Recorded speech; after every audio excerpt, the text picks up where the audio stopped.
Today guys, I will be testing most of the overclockable cars available during this season, or at least the most interesting ones to my eyes, so I can finally experience the drastic performance improvements some people say the overclocks provides to certain cars. So with nothing else to add, let's have a look so we can find out if this is true.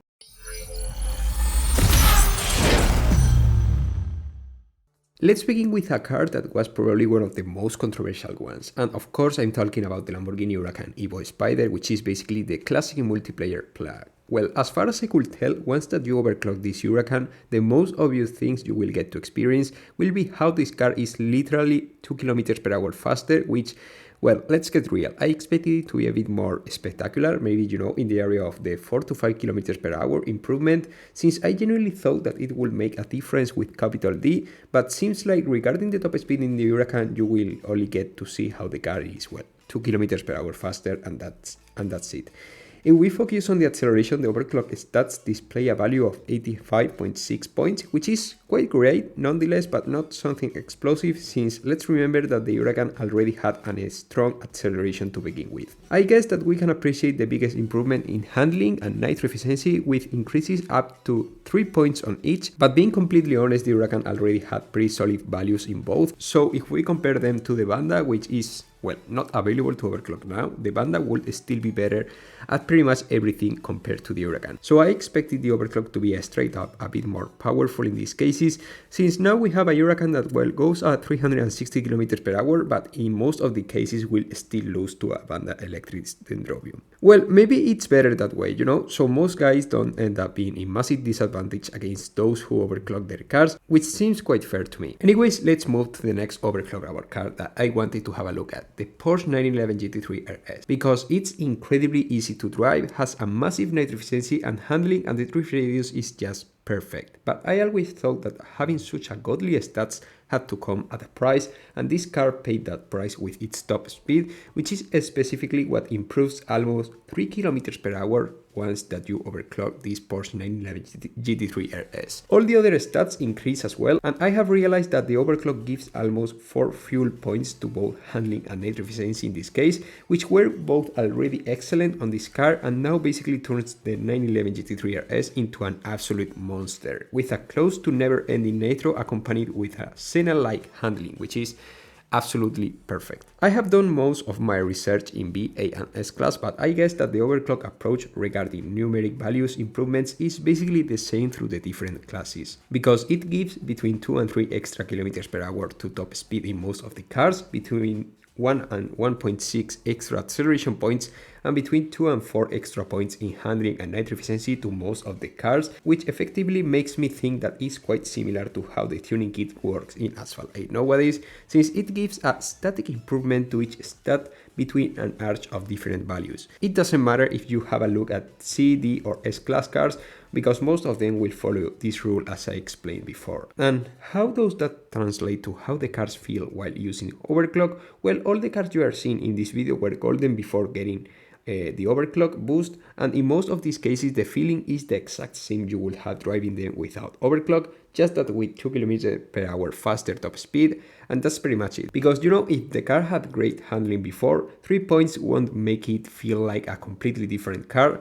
except if you were extremely used to drive it on a constant basis, as it was the case of me with the Apollo Evo, whose handling is usually not bad, but not Banda level, and once that I got the chance to test it with the overclock applied, I realized that the Apollo Evo feels better while steering, because 3 points made a difference that, despite not being massive, was enough to be spotted while driving the car. But of course, I can't say it was the same with all the other cars I drive through this video, Something I have realized it's extremely wrong is the way the ranks are given once that you overclock a car, which doesn't affect to the matchmaking or the rivals you will face, but still is quite funny to look at. For example, if you have a Gold Max Ferrari 488 Challenge Evo fully golden, and you apply the overclock to it, you will see how the rank increases up to the point where it's the exact same rank as a full golden Rimac Concept 1, which is arguably one of the best classic cars for classic multiplayer and Ghost, and that easily obliterates the Ferrari 488 Challenge Evo, mostly due to the massive top speed difference, but that's not the point. The thing is that I don't believe it's necessary at all to give such an inflated values to those cars once they are, overclocked, because in some cases it's not as massive as the case I have explained with the Ferrari Challenge Evo, but still is quite funny to look at. I guess it's in S-Class where the overclock stat improvements start to be smaller and smaller, up to a point where the Koenigsegg Jesko, for example, only gets 1.5 extra kilometers per hour at their top speed, not even 2 extra points of nitro efficiency, and not even a point of acceleration and nitro. So maybe the higher you go, the smaller the improvements of the overclock boost are. Maybe if someday we get the chance to see an overclock boost for the Table 16, maybe it ends up being basically minimal in the overall performance. Of course, maybe I'm seeing smaller boosts because all the cars I mentioned are gold max in my garage, and maybe the stats increase in lower stars cars are better. In that case, would be nice to know. So please, if you see that your Jesko or other car I have mentioned in this video got more than 2 kilometers per hour as a result of the overclock boost,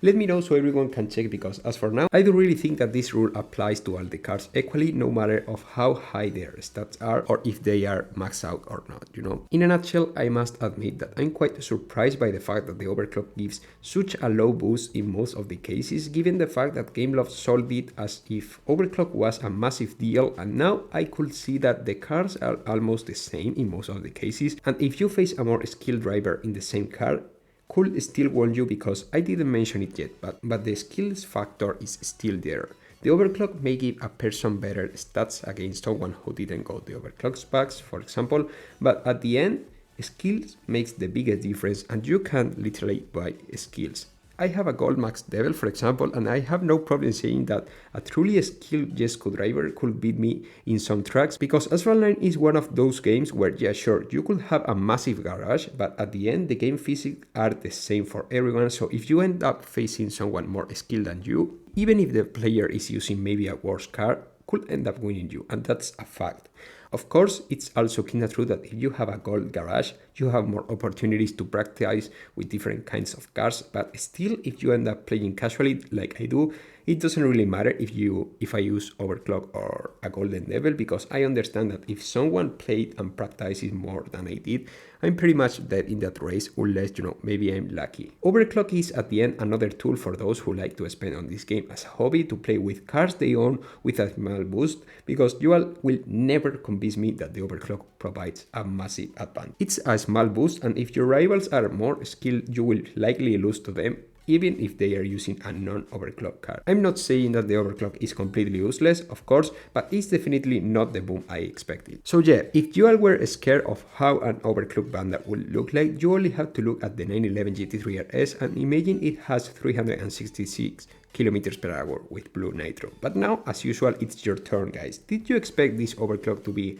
as it ended up being, or you expected something better? Which cars would you like to overclock this season? Let me know your thoughts in the comment section. Make sure to drop your massive like and subscribe in order to not to miss anything about Asphalt 9. And I will see you really soon, as usual, with much more content. Goodbye, guys.